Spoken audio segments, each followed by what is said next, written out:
Cette semaine, dans un des cours que je suivais, quelqu'un a fait une gematria, une façon de lire des mots par ce qu'on appelle atbash.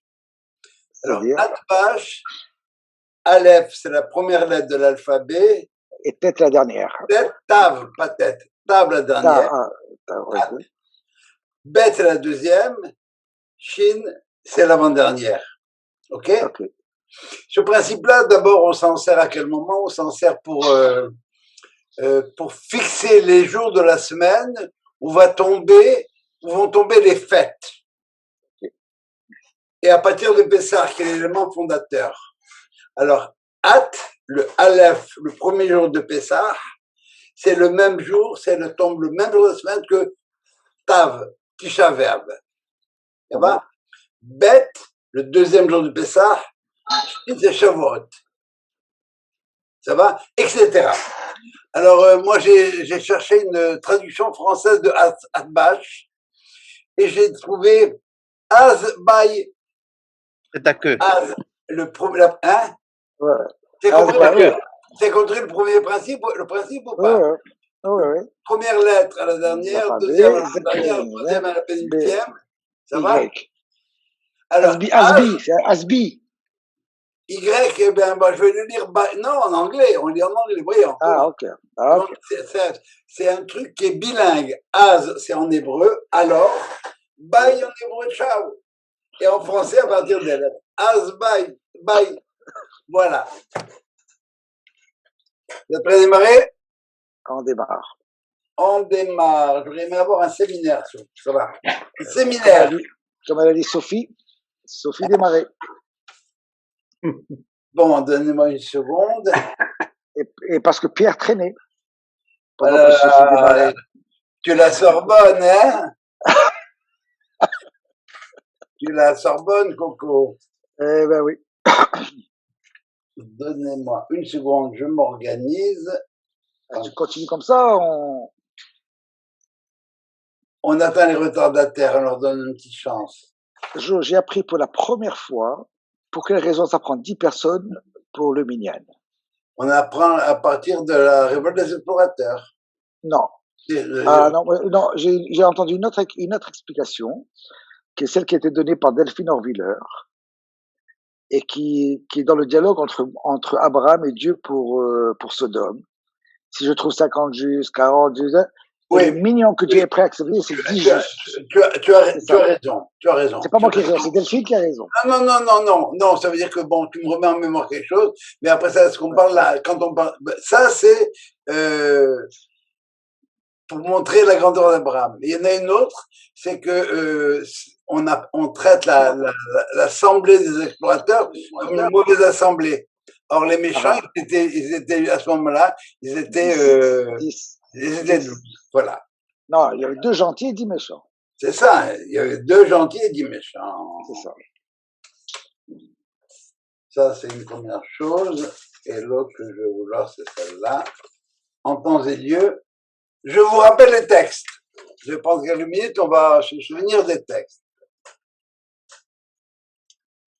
Alors, la Torah commence en disant Veikar Korah. Korah a pris.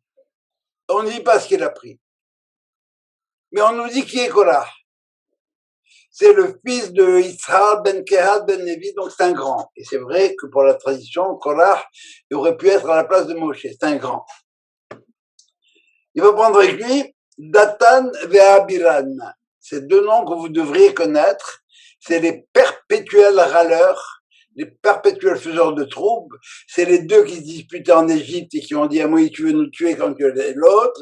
C'est ceux qui ont dit, on va se faire un chef et on va retourner en Égypte, etc. Il a pris On ben Pelet. On ben Pelet, c'était un des grands de la tribu de Reuben. On va comprendre tout à l'heure pourquoi. Reuben, l'aîné. Et 250 notables. Et ils vont se pointer vers Moïse, et il va se pointer vers Moïse, il va lui dire Ki kol ha'eda kulam kedoshim. Premier argument, l'assemblée, dans l'assemblée, pardon, ils ont commencé par dire, Rav Lachem, enough, ça suffit, vous en faites trop. Pourquoi vous en faites trop? Eh bien, parce que vous êtes nommé, l'un est nommé roi, et l'autre nommé grand prêtre, et il n'y a pas de raison de faire ça. Alors, qui kolada kulam kedoshim, l'assemblée est composée d'hommes saints. Kolaeda, kulam, tous, ils sont kedoshim. Uftocham Hashem, et Dieu réside parmi eux. Et pourquoi vous vous érigez en chef devant cette assemblée-là? Comment est-ce qu'on dit pourquoi en hébreu? Lama. Lama. Et Madoua, ça veut dire quoi? Ça veut dire aussi pourquoi. Avec deux distinctions. Lama, c'est pourquoi vous avez choisi ça? Pourquoi ça va? Pourquoi tu chantes? Pourquoi tu chantes? Et Madoua, tu chantes pour endormir le bébé. Quel est l'objectif de ta chanson? Madoua, c'est Madéa. Quel est le sens de cette action-là? Ça va? Pourquoi tu chantes? Ben, tu chantes. Ben, je vais t'expliquer pourquoi je chante. C'est pas Dama. Et je te réponds, bon, je chante, c'est vrai. Pourquoi tu chantes alors que le monde on est en confinement? Dans quel but? En fait, c'est dans quel but? Et alors, ça, c'est, non. Pourquoi? Explique-moi pourquoi tu fais telle chose. Pourquoi, j'en sais rien. Pourquoi tu mets du sel dans les pâtes, dans l'eau des pâtes? Ça va? Au départ. Pourquoi tu mets du sel dans les pâtes? Eh bien, je t'explique dans quel objet. Maintenant, ce serait Madoua. Lama, pourquoi? Et Madoua, dans quel but? Ça va, ça?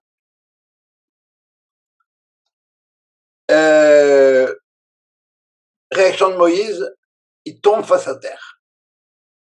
Tombe face à terre, plusieurs raisons, plusieurs réponses. La première, c'est que il est directement attaqué, et quand tu es attaqué directement, c'est dur de se défendre.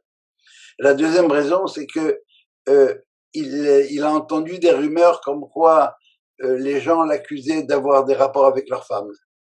Les femmes aimaient tellement Moïse que, etc. Alors, voilà ce que dit Moïse, répond de la manière suivante. Bon, il a compris qu'il y avait quelque chose derrière tout ça. Alors, à ce moment-là, très bien. Alors, vous contestez ce que je fais. C'est bien Dieu qui m'a dit de le faire. Et voilà ce que vous allez faire.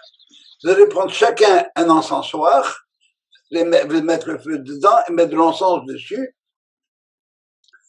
Et vous et Aaron, et Dieu fera la même chose. Et pardon, chacun fera la même chose, et Dieu reconnaîtra les siens. Et à ce moment-là, il va vers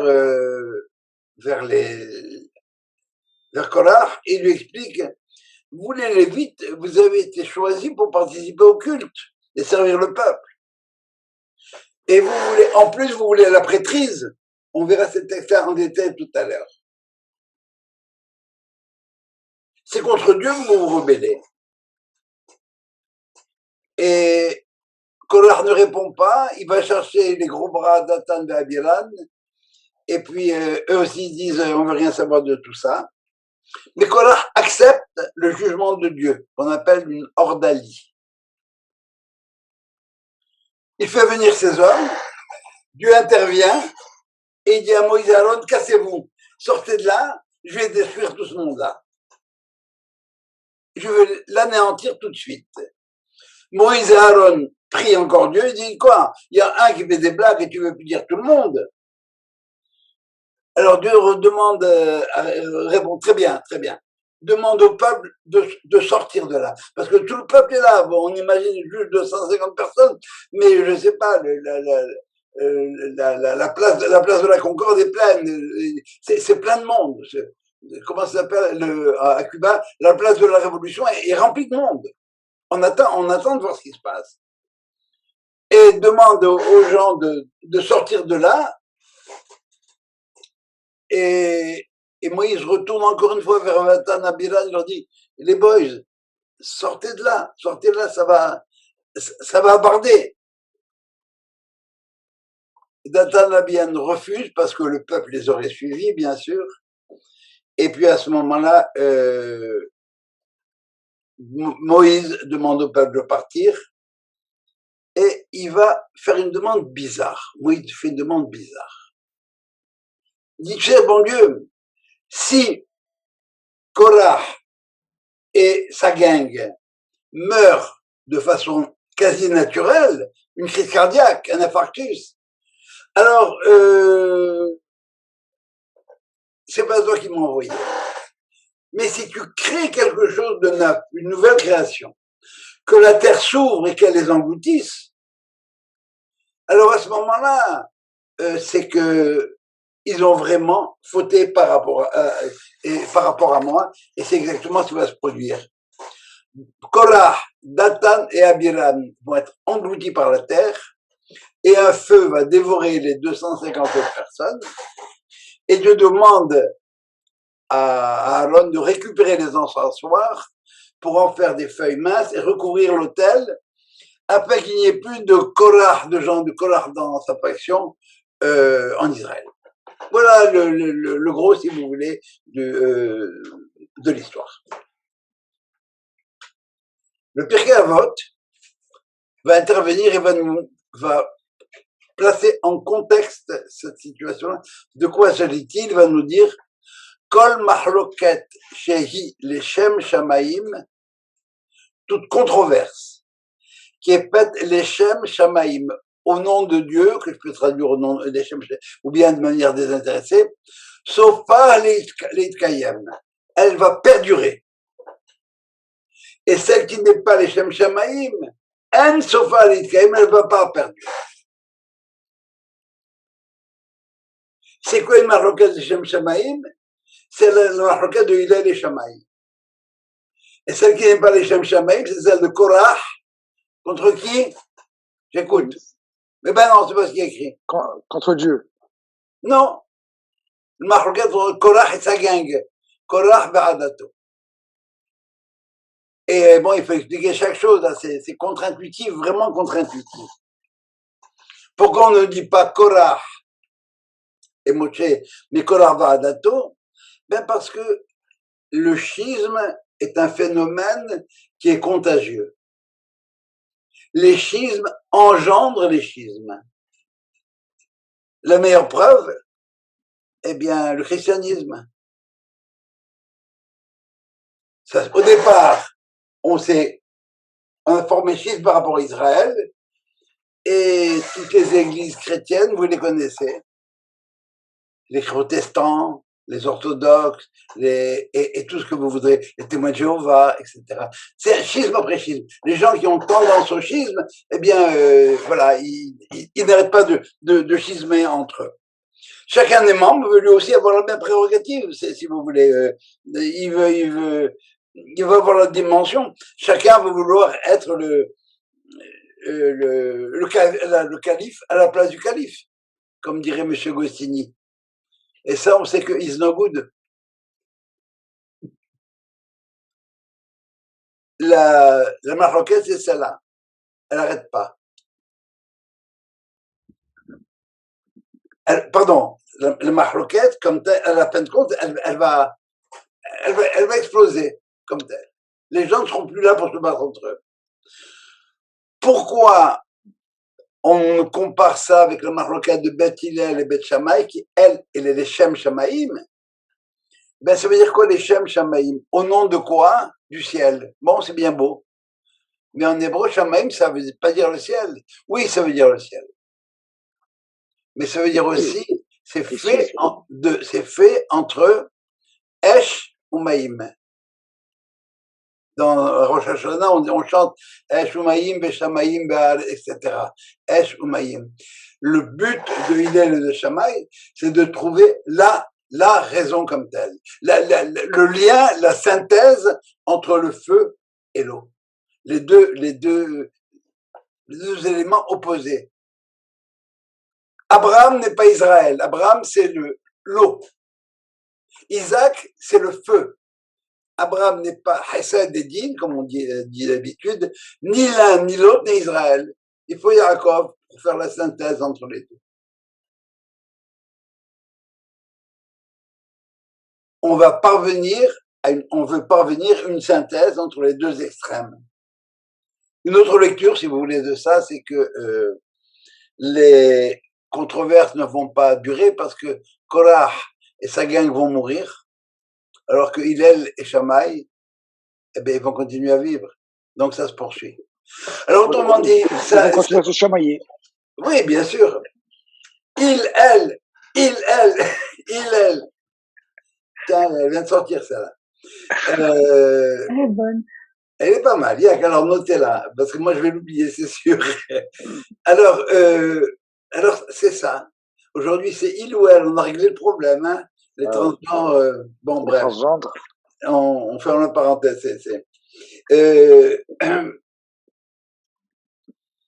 Ça veut dire qu'à la fin des temps, la Lachal sera comme Beth Shammai. Mais on n'est pas à la fin des temps. Elle sera contre, tu dis? Pardon? Tu dis, elle va être contre? Elle va être comme Beth Shammai. Ah, comme. Ça va? Elle va être... Pardon? Pour quelle raison? Pour quelle raison? Parce qu'elle va être d'une rigueur absolue. Beth Shammai, c'est le din, la rigueur absolue. Beth Hillel, il est prêt à faire des compromis. Lorsque le bonhomme est arrivé, il a dit à Beth Hillel, enseigne-moi la Torah sur un pied. Ouais. Qu'est-ce qu'il a fait? Pardon, à Shammai. Qu'est-ce qu'il a fait Shammai, qui était architecte? Il a menacé avec le bâton de l'architecte. Ça veut dire quoi? Ça veut dire, moi je suis architecte, je peux te dire, un édifice, il tient pas sur un pied. Il faut 3 pieds au moins pour avoir une stabilité. Il est beaucoup plus cool, il a dit, viens mon fils, on va apprendre le principe général.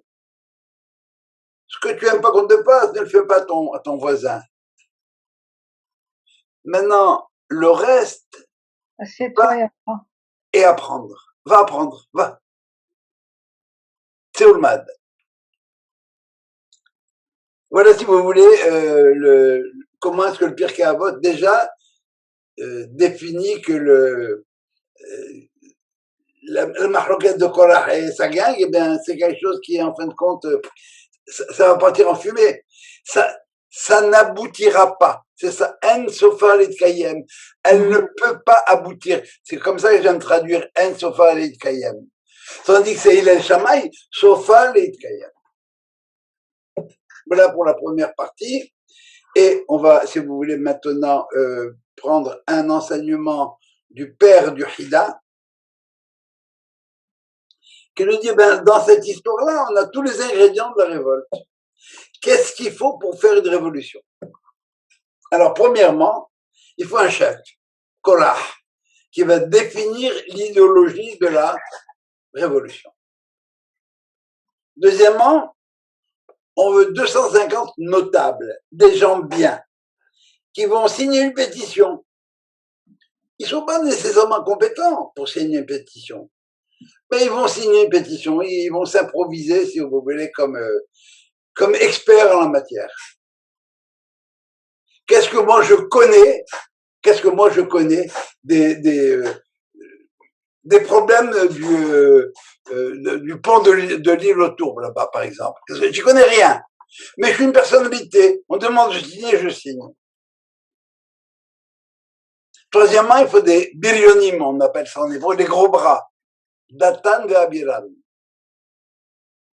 Et finalement, il faut des mécontents, c'est On de la tribu de Réhouben. Qu'est-ce qu'elle avait la tribu de Réhouben? Eh ben, elle aurait dû être la tribu royale, mais Moïse en a décidé autrement. Enfin, c'est pas Moïse, c'est Dieu qui en a décidé autrement et qui a fait passer la tribu royale à Jude. Entre parenthèses, dans la suite du récit, On va disparaître. On n'en parle plus. Il n'a pas été tué. Il a été sauvé. Par qui? Par sa femme. C'est là qu'on retrouve le L de tout à l'heure. Sa femme, qu'est-ce qu'elle lui a dit? Elle lui a dit, viens ici, mon cher, viens. Assieds-toi, on va prendre un verre. Regarde, tu sais, n'embarque pas avec ces gens-là. Parce que si Korah échoue, Moïse, toi, il va toujours te voir comme étant un révolté, quelqu'un qui était pas de son bord. Donc tu auras rien à gagner.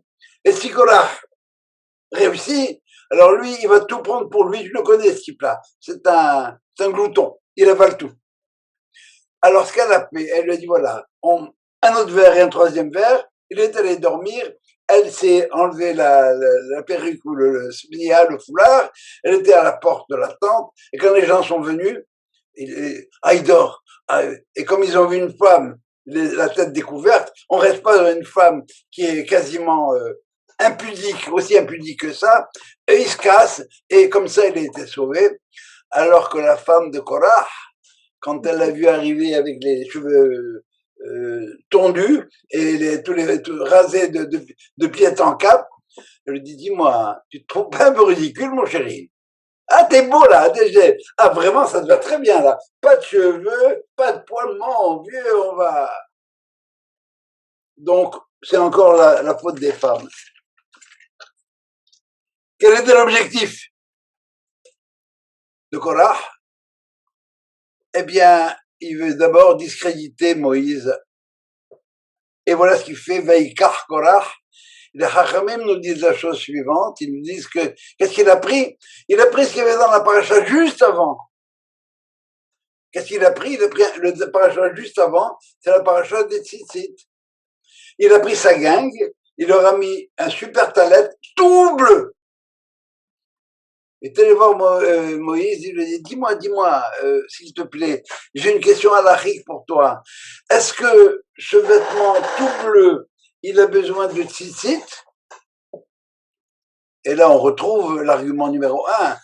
Ils sont tous sains, ils sont tous bleus. Et Moïse répond, ben oui, bien sûr, il a besoin de tzitzit. Il est tu trouves pas ça un peu ridicule? Et c'est public, hein, ça. C'est sur CNN. Un seul fil rend le vêtement cachère, mais tous les fils sont bleus et il faut ajouter un fil. Hey, Moïse, arrête-moi ça. J'ai encore une question, excuse-moi, tant que je suis là. Si j'ai une bibliothèque pleine de Sifrei Torah, il faut que je mette une mezouza à la porte?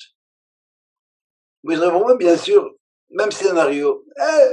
Dans la mezouza, il y a juste 4 petites parachiotes de la Torah. Là, il y a plein de Torah. Voyons, Moïse, tu vois bien que c'est pas sérieux. À quoi il s'attaque quand il fait ça? Il s'attaque au talit, qui représente la Torah. Excusez-moi, qui représente la pratique. Et avec la pratique de qui on parle maintenant, on parle de Aaron. Aaron, c'est le Cohen, qui s'occupe de la pratique. Et avec les livres pleins de Torah, on parle de qui? On parle de Moïse. Il les attaque au niveau du fond. Tu as inventé tout ça. Ça tient pas la route. Tout va bien, c'est pas logique. Tu fais ce qu'on appelle du népotisme.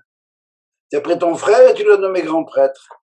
Ton cousin, tu l'as nommé chef de la tribu des Kéatites, etc. Alors tu vas nous arrêter tout ça, mon ami. Et au niveau du forme, il les attaque comment? Eh bien, par la moquerie. C'est très, très, très dur de répondre à quelqu'un qui se moque de toi. Pourquoi? Parce qu'en se moquant de toi, qu'est-ce qu'il a fait? Il s'est attiré la foule qui commence à rire et on ne pense plus qu'à rire. On pense plus au fond. Alors, on va, si vous voulez voir maintenant, ces arguments. Ki chola eda kulam kedoshim. Tous les membres de l'Assemblée sont saints. La preuve, Uptoram Hashem, Dieu réside parmi eux. Alors vous n'avez pas à vous ériger en chef de cette assemblée-là. C'est quoi en chef? Eh bien, le chef, c'est soit le fil bleu, malgré le soi-disant elle est tout entier bleu, et la mezouza dans une bibliothèque pleine de Sifrei Torah. Rashi va, comme toujours, analyser cette phrase-là. il va nous dire, tous les membres de l'Assemblée sont saints, et Rashi va expliquer, ils ont tous été au mont Sinaï, et ils ont entendu la parole de Dieu. Ce qui semble donner du poids à l'argument de Korach. Or, Rashi, il sait très bien que Korach, c'est un petit voyou. Pardon, un grand voyou. Pourquoi? Parce qu'il a dit Kikol ha'eda kulam kedoshim. Ça veut dire quoi? Chaque individu de la société est saint. Mais une grande différence entre dire que chaque individu est saint et de dire Kikol ha'eda kula kedosha. C'est pas une sainteté individuelle dont on parle de la sainteté d'une collectivité. La meilleure preuve, c'est que pour faire Kaddish, il faut être 10. Ah, dès que je suis 10, j'ai acquis une somme de sainteté suffisante pour pouvoir m'adresser à Dieu. Il y a une différence entre Kolaeda Kulam Kedoshim et Kolaeda Kula Kedosha. Pour Korach, il y a une sainteté absolue qui a été atteinte par chacun des individus, alors que si on lit attentivement Rashi, qu'est-ce qu'il nous a dit? Ils ont tous entendu au mont Sinaï. Qu'est-ce qu'ils ont entendu au mont Sinaï? C'est que cette sainteté est un objectif à atteindre. Comment? À travers les mitzvot.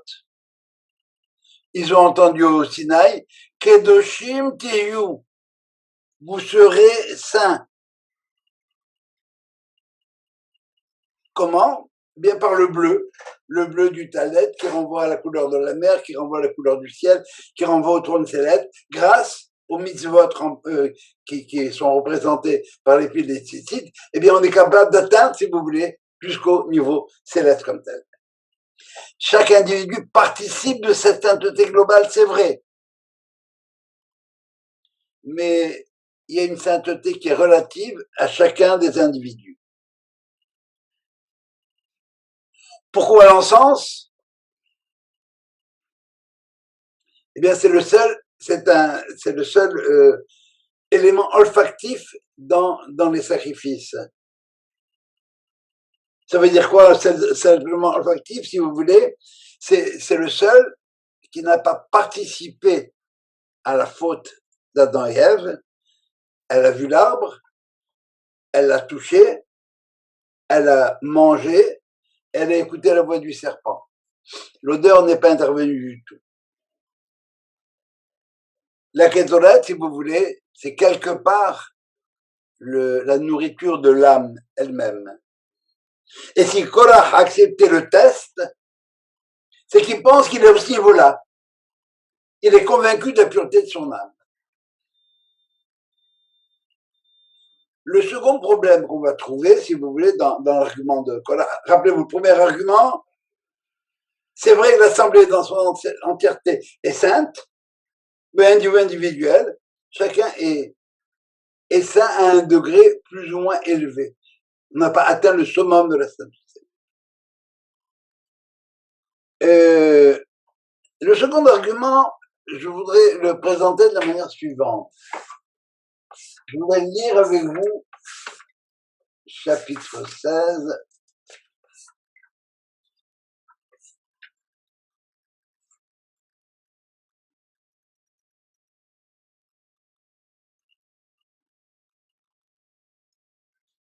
Alors, Moïse répondait à Korach.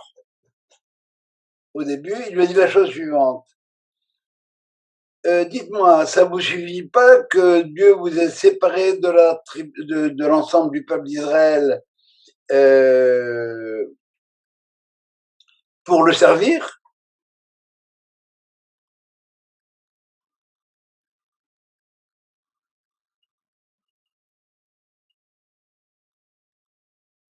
Et il t'a, toi, approché de lui. Excusez-moi, Toi et tes frères, il vous a rapproché de lui de manière différente. Ou bikashtem gam kehuna. Et vous réclamez même la prêtrise. Dans la tribu des Lévi, vous avez les Lévi'im d'un côté et les Kohanim de l'autre. Hein. Les Kohanim se chargent de faire ce qu'il y a à faire, le service comme tel, c'est eux qui vont obtenir le pardon de Dieu, qui vont demander à Dieu ce qu'ils ont rapproché. Ils rapprochent les êtres de Dieu comme tel, à ce niveau-là. Et les Lévi'im, eh bien, ils les accompagnent. Ils font de la musique, ils font des chants. Les Kohanim, c'est ceux qui savent conduire.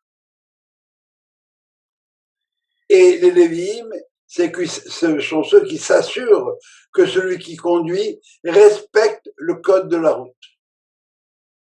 Il y a un ordre à suivre. C'est l'ordre des Lévi'im. Alors, moi, je voudrais savoir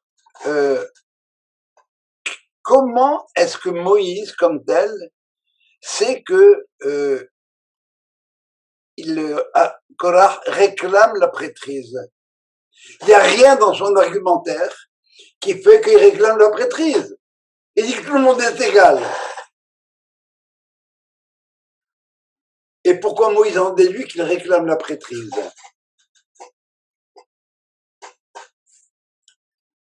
Vous avez une réponse? Il lui demande pourquoi Titnaseou, non? Oui. Titnaseou, toi et Aaron. Oui, c'est ça. Et alors? Bah alors, c'est... Comment, à partir de là, tu veux déduire que... quand tu challenges quelqu'un, c'est pour prendre sa place. Oui, mais là, il y a deux places. Il y a la place du roi et la place du prêtre. Parce que c'est le roi qui a choisi. Il soit le roi. J'ai pas entendu. C'est Moshe qui a choisi Aaron. Pardon. Vas-y, Sylvia, dis-moi fort et que j'entende. C'est Moshe qui a choisi Aaron. C'est lui qui a distribué les robes. Très bien. Alors, attaque-toi à Moshe. Et puisqu'il est son cousin et premier-né, pourquoi est-ce que ce serait pas lui? Non, on n'est pas avec les copains du quartier, là. Moïse a déduit qu'il voulait la prêtrise. C'est tout ce qu'il a déduit. Ou bikashtem gam kehuna. Alors c'est le gam. Mais c'est le gam qui est le problème, oui. Alors regardez l'argument de Moïse et la finesse de l'argument. Dites-moi, jusqu'à présent, vous avez été mis à part. Vous avez été choisi par Dieu. Vous voulez servir. C'est bien vrai. Mais dans ce cas-là, Aaron, c'est moi qui l'ai nommé. Donc vous ne devriez vous attaquer qu'à moi. Pourquoi vous amenez Aaron pour vous plaindre en même temps? Plaignez-vous contre moi, pas contre Aaron. Ça va, ça? Jusqu'à présent, monsieur Korach, toi, qu'est-ce que tu prônes? Tu prônes une société anarchique, c'est-à-dire sans hiérarchie. Si tu veux une société sans hiérarchie, alors tu n'aurais jamais dû accepter que les Lévites soient mis à part. Donc, tu acceptes bien que les Lévites soient mis à part, mais tu veux pas être Lévite de Lévite, tu veux être Cohen chez les Lévites. C'est pour ça que tu t'attaques à Aaron. Autrement, si tu contestes mon autorité à moi, si tu penses que j'ai tout inventé, fous la paix à Aaron. Mais non. Toi et Moïse et Aaron, Titnaseou, vous vous mettez au-dessus. Par conséquent, c'est qu'il n'est pas content de ça. Et c'est en ce sens que c'est fallacieux. Ça va jusque-là ou pas? C'est clair? Vous voyez la logique de Moïse, hein? Si tu voulais une société anarchique, tu aurais dû refuser dès le début qu'on te rase la tête et le reste. C'est-à-dire, il est déjà Lévi, alors Si tu veux une société refuse ton rôle de Lévi. tout le monde est au même pied d'égalité, on n'a pas besoin de Lévi, mais tu as accepté d'être Lévi. Alors qu'est-ce que tu viens râler maintenant? Ah, Lévi, c'est pas assez, en fin de compte. Tu veux, je t'ai compris. Je sais de quoi tu parles. Parenthèse. Qu'est-ce qui a poussé, qu'est-ce qui a fait que Korah soit si insolent? Le fait qu'il était riche.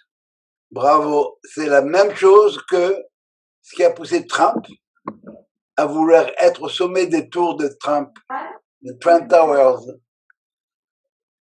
Quelle qualité avait Trump pour être président des États-Unis? Il avait des milliards. Et Korah? Ross Perot, il avait des milliards, il n'a pas pu arriver. Non, mais encore une fois, ça ne veut pas dire que quand il y a des milliards, tu veux le faire automatiquement. Non. Mais il se trouve que parmi les gens très riches, eh bien, ils veulent être calife à la place du calife. Oui. C'est pas entièrement juste ce que tu racontes en ce qui concerne Trump. On ne parlera pas de... Je m'excuse, enlever Trump. Mais comment c'est pas entièrement juste? Come on, faut être sérieux là. Bien sûr, c'est... Non, on l'a interviewé plusieurs fois depuis qu'il était jeune et on l'a montré comment qu'il était révulsé par ce qui se passait aux États-Unis. Oui, mais il avait des prédispositions. Mais il y a plein de gens qui sont révulsés de ce qui se passe aux États-Unis. Mais lui ne voulait pas, on est venu le chercher. Ça, c'est ce que les gens disent, encore une fois. C'était des interviews. Oui, non. Oui, non, mais tu as vu une facette. Dans l'autre facette, c'est peut-être ce que je suis en train de dire. Ah oui, ça c'est possible, mais ça c'est bien clair. Que ça. Alors maintenant, à combien on évaluait la fortune de Korah? Alors Korah, comment il était riche d'abord? Il a découvert un des trésors que Joseph avait caché en Égypte. Et il avait... Pardon? Il a volé les trésors de Joseph. Non, il a découvert un des trésors, parce que Joseph, ça fait longtemps qu'il est mort. Ça va? C'est le moment des sorties d'Égypte. Ouais. C'est 400 ans après tout ça. Un peu moins peut-être. Non, il avait donc 300 mules blanches qui portaient quoi? Les clés. Juste les clés de ses trésors. Pas tout. Rien que les clés. Quelle est la dimension démagogique de Korah dans cette histoire? Qu'est-ce que c'est sa dimension? Voilà la démagogie.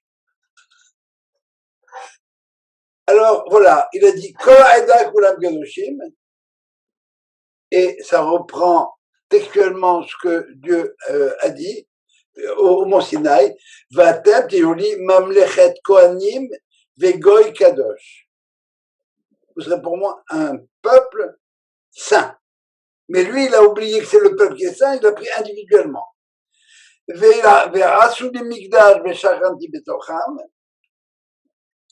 me feront un sanctuaire et je résiderai parmi eux.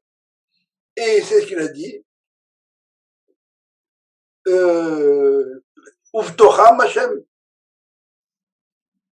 Où il est le problème? Eh bien, c'est que Korah feint d'être amnésique.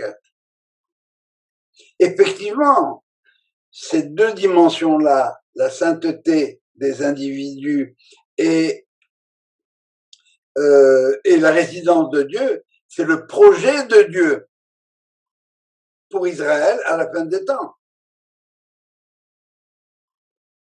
C'est le projet pardon, pas à la fin des temps, c'est le projet de Dieu à la sortie d'Égypte. Mais entre-temps, il y a eu un petit bug. Ça s'appelle le veau d'or. Et ce projet idéal est renvoyé à la fin des temps. Cette société de prêtres a besoin aujourd'hui de prêtres et de rois. Et ça, Korah le sait, mais il feint de l'ignorer. C'est clair cette idée-là? Oui. Oui. Alors donc, c'est ça la démagogie. Korach veut se situer déjà dans le monde à venir. C'est en ce sens que les rabbins rapprochent l'histoire de Korach du christianisme, indépendamment des différentes factions qui sont sorties de là. Qu'est-ce que ça veut dire Korach? Ça veut dire le chauve, la calvitie. La calvitie des prêtres, elle vient de là. Et que fait le christianisme? Eh bien, on n'a plus besoin de mitzvot, parce que le Ben Adam est venu, c'est leur Messie. Et à la fin des temps, eh bien, le Messie sera le Messie. L'homme, on est à la fin des temps. Il va revenir, il va pas tarder à venir, on l'attend encore. Je crois qu'il attend beaucoup plus que nous, en fait. Mais il vient pas.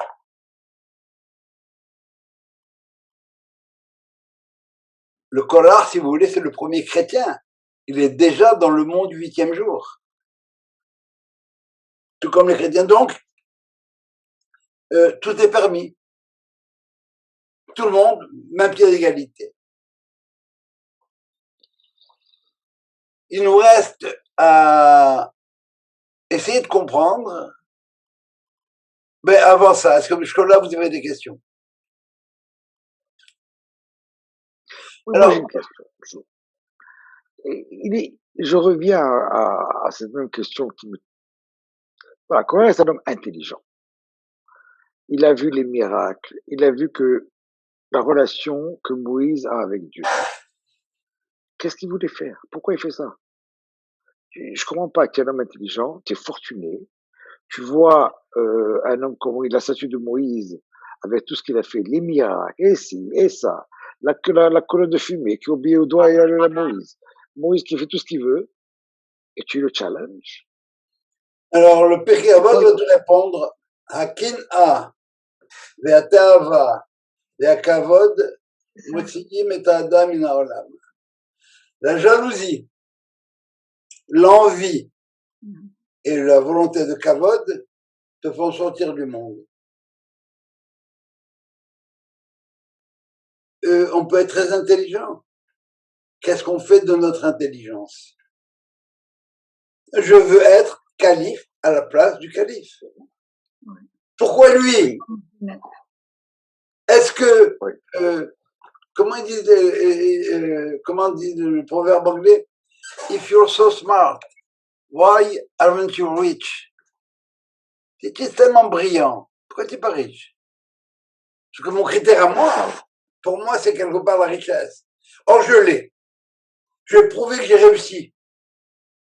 J'ai. Et ce que tu racontes, toi, tu as oublié. Qu'est-ce qui se passe, Moïse? Dieu voulait qu'on soit tous au même point, sur le même plan d'égalité. Ça, c'est l'argument pour le peuple. Mais Moïse a compris de quoi il s'agit. Il veut être au sommet de la tour. Il veut les honneurs. Kavod, oui, kavod. Alors, il y a une question qui me turlupinait longtemps. C'est quoi ce que Moïse demande que la terre s'ouvre et qu'elle les engloutisse? Alors pour ça, il faut passer au chapitre suivant. Et le peuple arrivait à dire, vous avez tué le peuple. Moïse et Aaron, vous avez tué le peuple. À ce moment-là, la mortalité arrive, tombe sur le peuple, et Moïse va dire à Aaron, prends ton encensoir, mets la kétorette dedans, et va sauver le peuple. Et la Torah nous dit que Aaron s'est entreposé entre les vivants et les morts. Alors là, on est en pleine magie.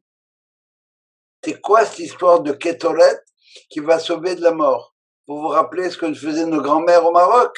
Le Khor.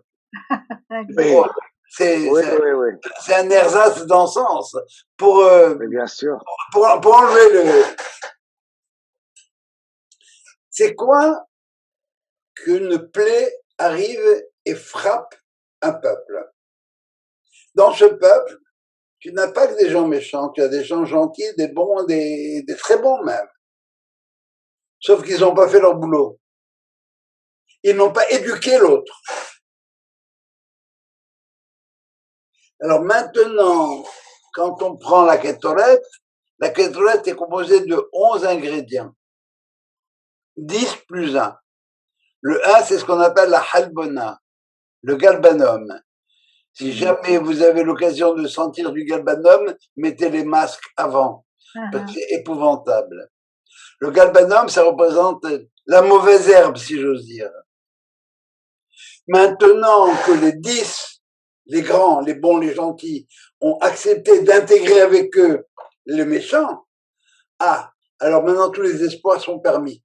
On va donner la vie à tout le monde et on va permettre, si vous voulez, à ce monsieur Galbanum on va lui donner le temps de faire de faire ce qu'il a à faire. Call from private caller.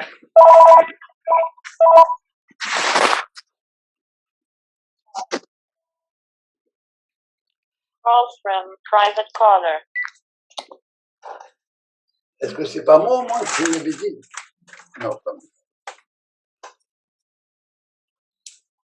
Non, c'était Arthur. Oui, malheureusement. Mais non, j'ai perçu une bonne nouvelle. C'est pas grave. Oui, c'est une bonne nouvelle. Baruch Hashem. Ça va là? Alors, vous voyez la dimension de la kétorette. Voilà ce que ça vient faire. Bon, on va prendre en charge le peuple. On va prendre en charge les mécontents. Et après ça, le peuple qui était mécontent, eh ben, il faut quand même le rassurer. Alors là aussi, il faut que je vous lise, parce que c'est ça la clé.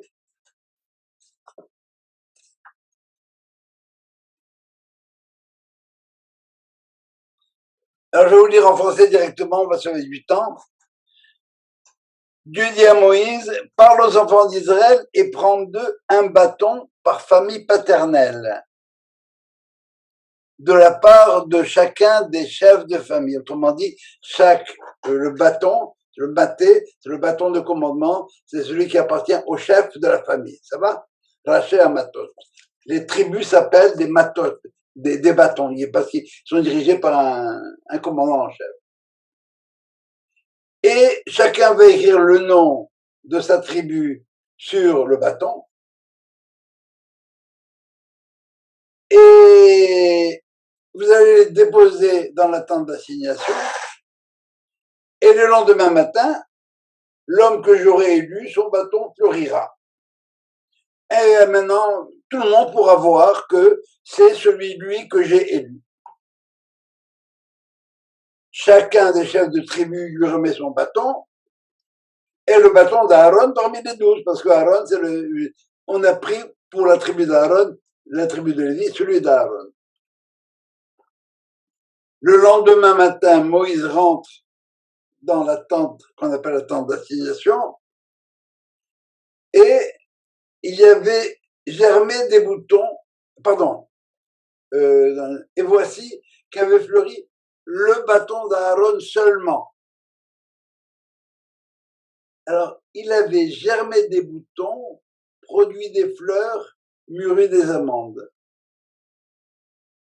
Moïse fit sortir tous les bâtons, et les béné Israël ont vu, etc., etc., etc. J'ai un problème. C'est quoi? C'est quoi tous ces détails? Pourquoi on parle de toutes ces petites choses-là? Et il a fleuri, et pourquoi des amandes, by the way? Bon, l'amandine, c'est le premier arbre qui fleurit, c'est vrai. Mais comment est-ce qu'on appelle une amande? Sheked. C'est le même lettre que quoi? Sheked. Shaked.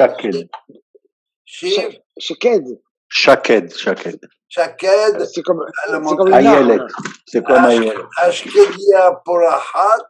Shkedia, c'est l'amandier. Sheked, c'est les mêmes lettres que le mot Kodesh.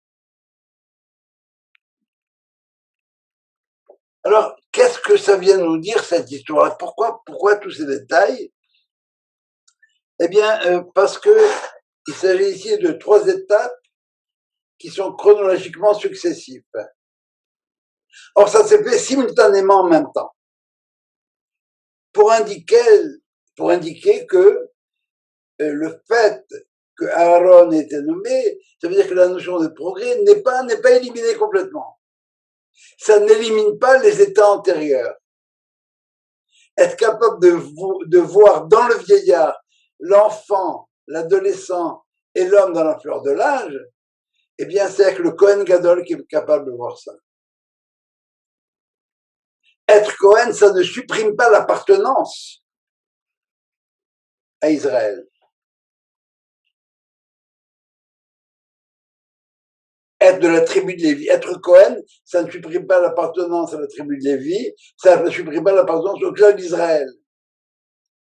Et le Kohen reste Echad Ha'am, un parmi le peuple, avec des fonctions différentes, c'est vrai. Tout le monde n'a pas la même fonction, tout le monde n'a pas la même dimension.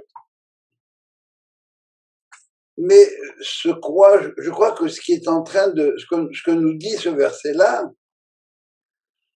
c'est que dans l'histoire des hommes, il y a un temps pour chaque chose. Il y a un temps de maturation. Le Kedoshim Tiyu, ça se fait dans l'histoire. Et qu'est-ce que fait la terre? C'est quoi l'histoire de la terre? Quel est le rôle de la terre? C'est de faire sortir des choses et de les faire fleurir. Ça monte et ça fleurit. Qu'est-ce qui fait Korach? Il veut plus de cette hiérarchie-là. Il veut pas attendre que les êtres prennent le temps de fleurir, que le peuple prenne le temps de devenir kadosh au niveau individuel. Autrement dit, le processus de maturation et de floraison du peuple, Korach le refuse. Or, ce processus-là, il nous est déjà donné un exemple par la terre.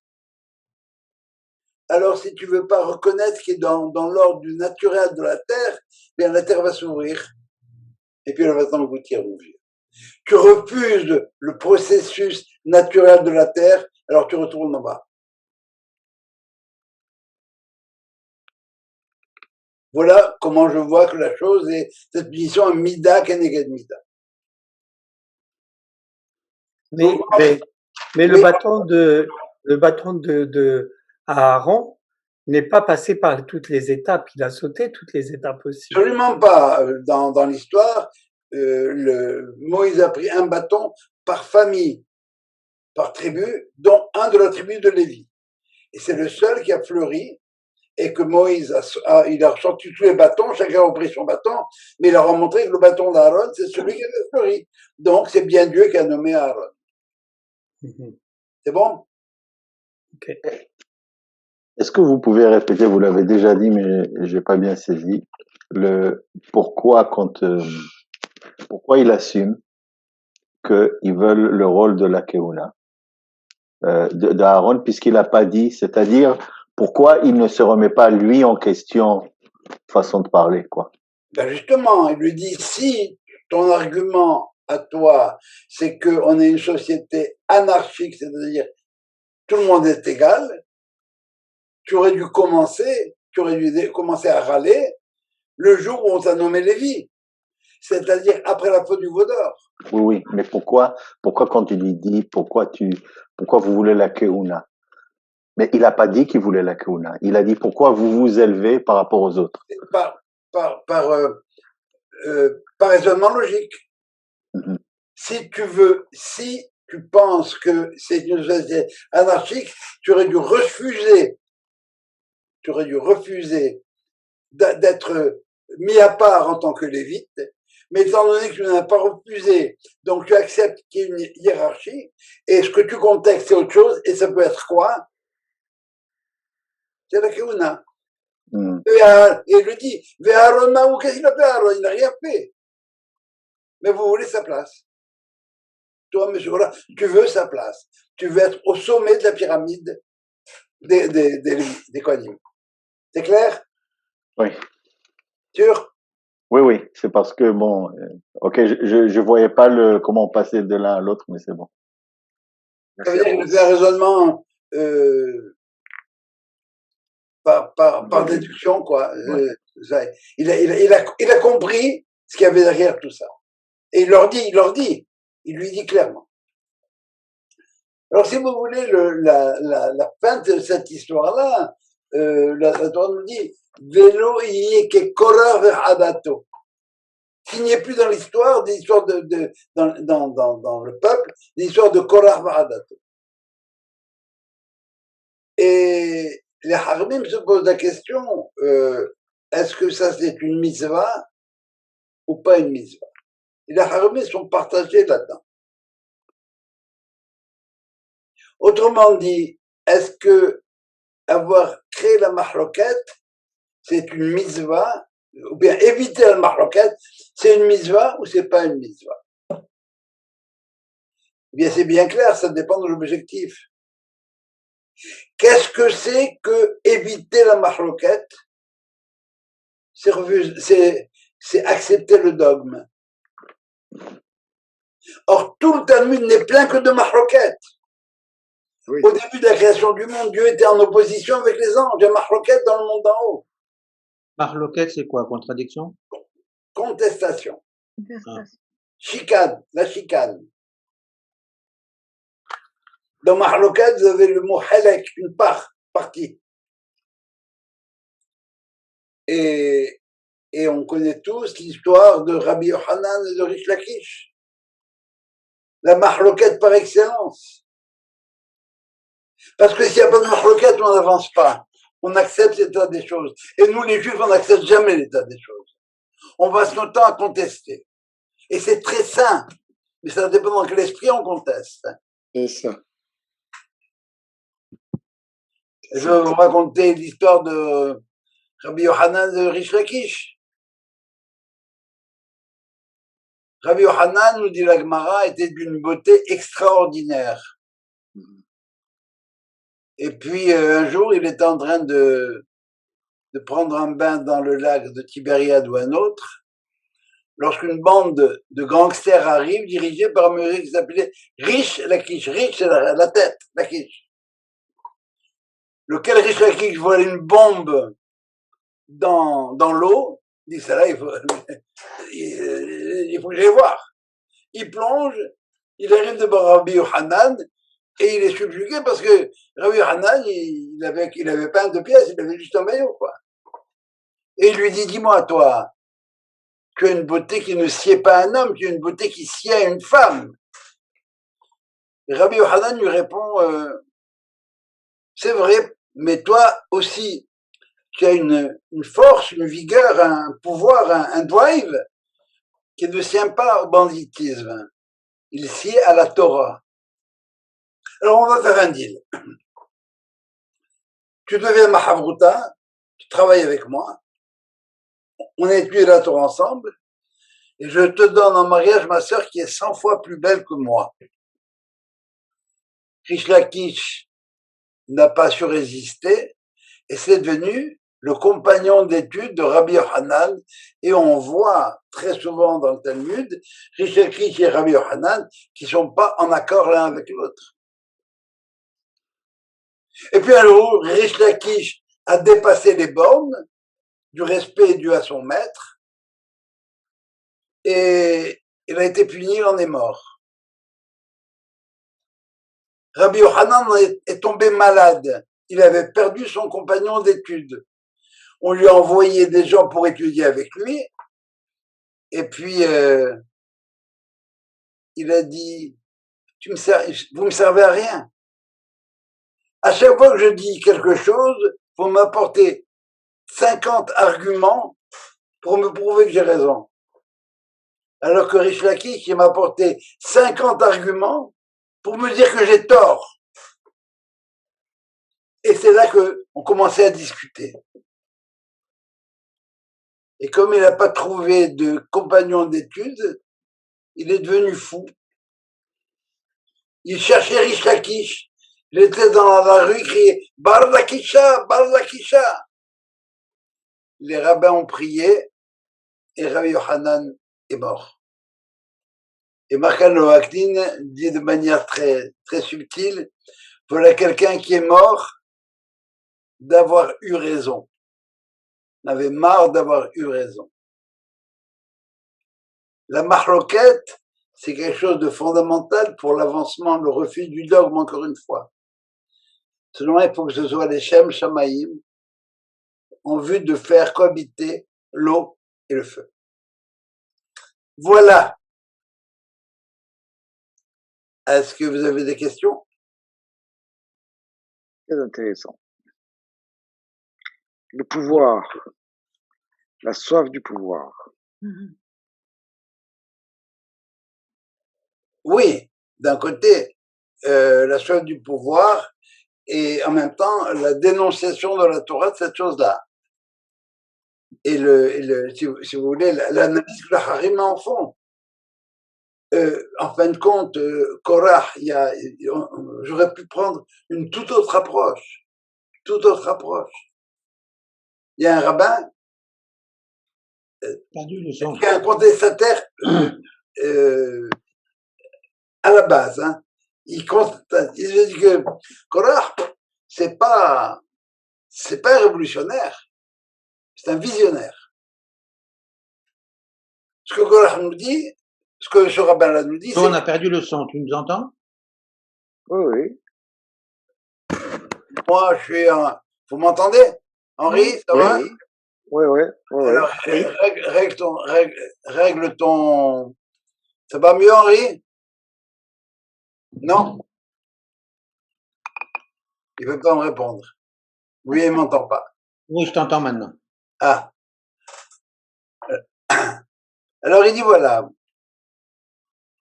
Avant le Mont Sinaï, ils étaient tous au niveau où Korah dit qu'ils étaient. Mais ce niveau-là, ils l'ont pas perdu. Mais ils l'ont perdu, c'est vrai. Mais ils ont fait Teshuvah et Dieu est revenu résider parmi eux. Par conséquent, il n'y a aucune raison que Korah, on ne soit pas à l'état hanté. Sauf que c'est un diagnostic que seul Korah fait. Parce que la réalité, c'est que le peuple n'est pas à ce niveau-là. On n'est pas tous rendus au niveau top. Ça, c'est l'objectif à atteindre.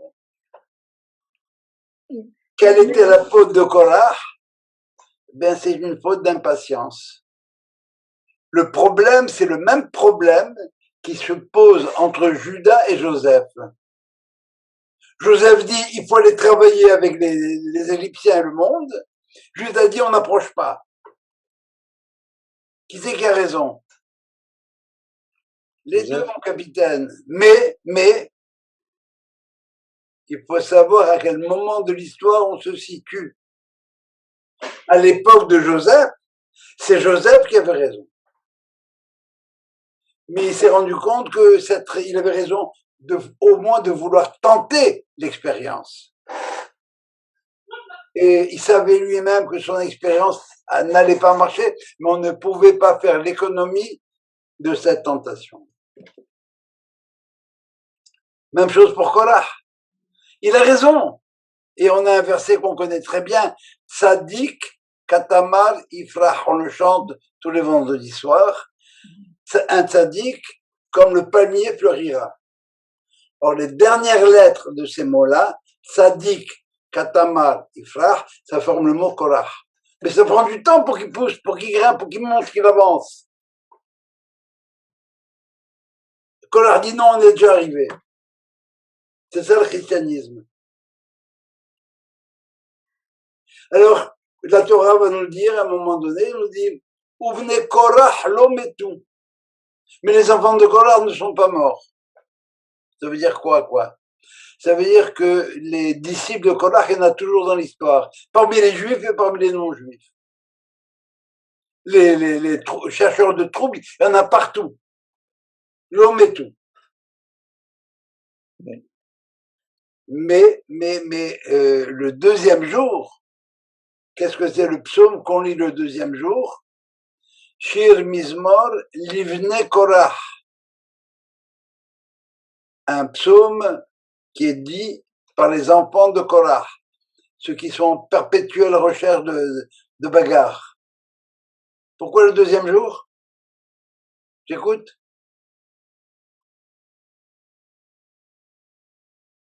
S'il y en a qui parlent, si tu parles Daniel, tu es en mute. Je t'ai pas entendu. Non, c'est ça, j'essaie de... Qu'est-ce qui a été créé le deuxième jour? Ah bon, c'est bien, tu y es.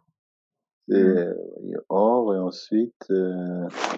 La séparation entre le ciel et la terre. Le ciel et la terre, oui. Et c'est pour ça qu'il n'y a pas écrit Kitov. Eh oui. Exact. Deuxième jour, il n'y a pas écrit Kitov. Exact. On met Korah, on met tout. Alors, tous les deuxièmes jours, on se rappelle que, bon, on ne peut pas se contenter du statu quo, c'est vrai.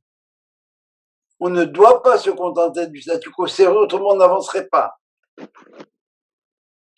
Mais il faut avancer avec des pincettes et une âme pure qui, elle, sera prête, si vous voulez, à apporter le Ketoret.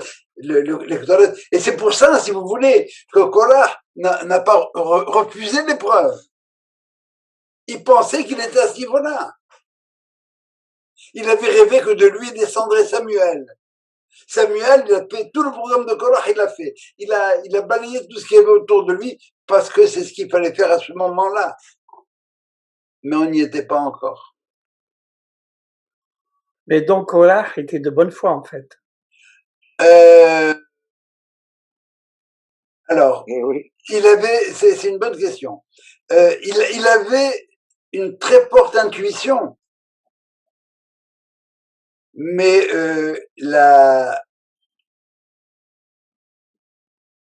cette intuition-là, il ne l'a pas remise en question. Il n'a pas analysé suffisamment la situation pour voir qu'on n'y était pas encore, et par conséquent, il a utilisé les arguments démagogiques. Il a pris les éléments, le peuple est tout entier saint. Tu l'as dit toi-même, bon Dieu. Oui, c'est vrai, mais entre-temps, tu as oublié ce qui s'est produit ou quoi? Dieu est parmi nous. C'est vrai, Dieu réside là. Mais c'est pas l'état idéal. Et par conséquent, c'est la dimension démagogique de Korah qui fait de lui le prototype, si tu veux, de ce qu'il faut éviter. Bien sûr que s'il savait que c'était complètement utopique, ça tenait pas la route du tout, et s'il y croyait pas un petit peu, bien sûr. Mais arrête-toi, analyse et regarde. Il veut être au sommet de la tour. Et c'est ça ce qu'il a emporté. Ça veut dire quoi? La jalousie, l'envie et le kavod t'expulsent du monde. Ben ça veut dire que c'est l'affectif qui l'emporte sur le rationnel. Et à ce moment-là, tu mets ton rationnel au service de l'affectif et tu prends des arguments comme Korah pour être démagogue. Et tu sais comment y faire. Et tu as l'argent qu'il faut pour. Tu vois, quand tu penses. Mais enfin, il a quand même, il a pu comprendre ce que tout le monde a constaté quand il y a eu le dévoilement de la Torah, et que il y a personne qui pouvait résister. Et ils sont même morts, et ils ont, bon, on dit que les anges sont venus les réanimer parce qu'ils ne pouvaient pas, et il a compris que il y en a un seul qui était au niveau de la plus grande hauteur pour pouvoir discuter de face à face avec Dieu, c'était Moshe.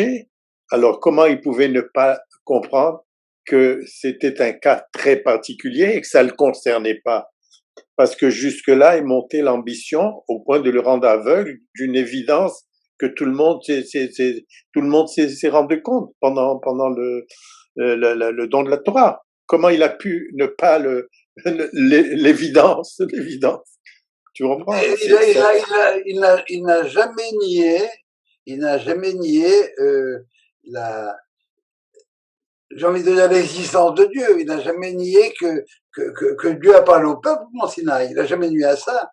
Il n'a jamais nié que Dieu a parlé à Moïse. mais il a contesté le fait que ce que Moïse fait, eh bien, il le fait par lui-même. Dieu t'a parlé, c'est vrai, mais tu as pris les paroles de Dieu, tu les as transformées et tu as nommé ton frère. Bon, en tout cas, d'accord, on pouvait penser comme ça. On pouvait penser aussi que c'était tellement, ça l'a tellement aveuglé, son ambition, et donc, bon, on peut comprendre, on peut comprendre. Non, mais tu dis comme moi la même chose, Arthur. Ce qui a fait que le rationnel a été mis de côté, c'est l'affectif. D'accord. Ça va, c'est clair? C'est beau. Oui. Moi j'ai une question, Jo. Pourquoi on laisse de côté la grammaire? Dans le texte, ils disent Tihyouli. Pardon. J'ai pas compris. Texte, quand Korach dit à Moshe Rabbeinu que on est tous égaux, que Dieu a dit qu'on est tous des saints, etc. Dieu n'a pas dit qu'on était tous des saints. Il a dit vous serez, pratiquez la Torah, vous allez devenir. Mais lui, il parle déjà comme si ça avait, c'était déjà fait. Il saute les étapes. C'est ça la démagogie. C'est ça qui a été dit par Joe. C'est ça la démagogie. J'ai pas vu. Je vais redire. Ve'atem tihuli mamlechet kohanim vegoy. Ça veut dire que vous ne l'êtes pas encore. Non. Attends une seconde là. Ça veut dire si vous acceptez. Oui. Ce que je vous propose, vous serez pour moi une nation sainte. Voilà, donc vous serez. C'est un fait. Non, mais autrement dit, il y a des étapes à franchir. Il y avait une étape à franchir. Accepter de devenir pour moi. Im tishmeru bekoli. Voilà. Partem beliti. Voilà, mais il y a beaucoup de choses à faire. Écoute-moi s'il te plaît, je suis en train de citer le texte. Vitem li segula mikol amim. Vous serez pour moi un peuple à part parmi les autres peuples. Et encore, vous serez un peuple pour moi. Vous serez pour moi. C'est toujours au futur. Vitem tijuli. Vous serez pour moi si vous acceptez ce que je viens de vous dire. Mamlechet kohanim vegoy kadosh. Et en fin de compte, ça aurait pu se faire. On peut pas changer l'histoire, mais ça aurait pu se faire si quoi? S'il y avait pas eu le veau d'or. On serait tout de suite rentré en Israël et bon, bref, ça va. Bon, alors, et c'est ça la base de l'argumentaire de Korach. C'était le projet, on aurait pu l'être, mais entre-temps, ça a foiré. Il y a eu le veau d'or. Et on a besoin, jusqu'à présent, on n'avait pas de Kohanim et de Lévim. Tout le monde était au même niveau. Ouais. Et après le veau d'or, on remet les choses. Alors, il faut une hiérarchie. Bon, alors, l'argument de Korach, il a oublié cet épisode-là. Il dit, ouais, tu sais quoi? Eh ben, on est devenu la preuve, c'est qu'on a fait des choix, et Dieu est venu séjourner parmi nous. Alors, le Mishkan, il est là, regarde. Encore que ce que je dis n'est pas nécessairement vrai, parce qu'on ne connaît pas la date, on ne sait pas à quel moment cette révolte s'est produite. Ça veut dire que c'est un danger permanent et latent. Exact. D'autres questions? Bon, eh bien, si vous n'avez pas d'autres questions, je vais vous souhaiter bonne nuit.